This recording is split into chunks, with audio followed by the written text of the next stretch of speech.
Hey guys, how's it going? Cash, your president and CEO of Cash International Luxury Real Estate. Guys, how are you doing? Hope you're doing great. I'm doing amazing. I'm coming to you today from the beautiful Dominican Republic. Right here behind me is Cap Canawanio Beach. Guys, stunning day here in paradise.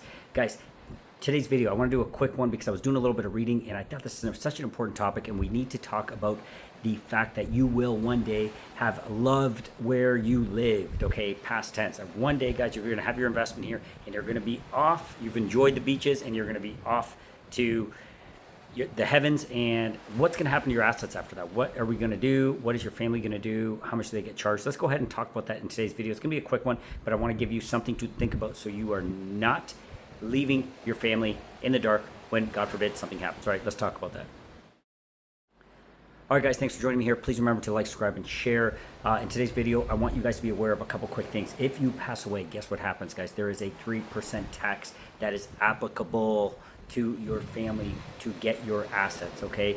It is not as simple as they just get it. It doesn't work that way. There's a 3% tax, okay? So let's run through a few points here. All assets must go through a formal succession period here in the Dominican Republic. The succession is required whether the heirs are children or surviving spouse. Doesn't matter, wife or kids. The DGII, that is the tax department, our IRS over here, charges a flat 3% inheritance tax on the net value of the assets. The children and spouses are not exempt to this 3% tax. The 3% is applied after deductions, okay? After mortgages, debts, medical bills, funeral expenses, all that stuff is paid for. The 3% is applied to it at that point, okay? Life insurance payouts are tax exempt and do not enter the taxable estate. Keep that in mind if you do have life insurance.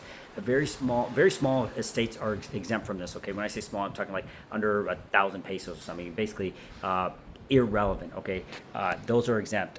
Titles remain legally frozen until that 3% tax is paid. Keep that in mind. Very, very important. Those titles are frozen. Family can't do anything with it. Children or spouse must provide death certificates, a list of their heirs, property tax information, and notarized documents in order to get this process going.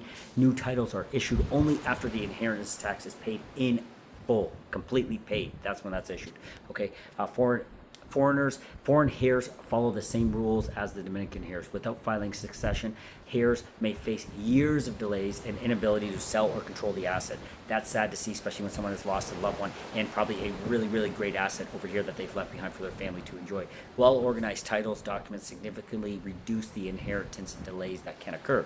Okay, so how do you protect your children or spouse before death?